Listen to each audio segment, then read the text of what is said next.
elles, 5,6 milliards de femmes et 2,2 milliards d'hommes seulement, serait-on tenté de dire. En 2019, le nombre de femmes sur notre planète était plus de 2 fois supérieur au nombre d'hommes, et ce ne sont pas les multiples décès enregistrés depuis l'apparition du Covid-19 qui ont rééquilibré la balance. On a l'habitude de dire que les chiffres ne mentent pas, et leur vérité concernant la pénurie d'hommes sur notre planète est implacable.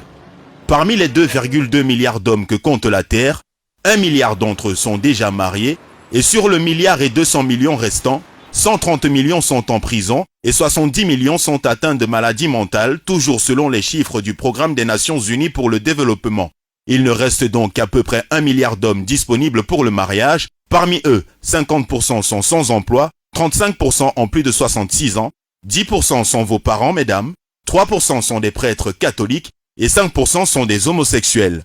Une fois tous ces chiffres pris en compte, avoir un homme pour soi pourrait être assimilé à l'obtention du Saint Graal. Alors, mesdames, avant d'avoir un traitement ou une attitude désobligeante envers un homme, n'oubliez pas que ceux-ci sont de moins en moins nombreux et qu'il est de plus en plus difficile d'en avoir un en toute exclusivité.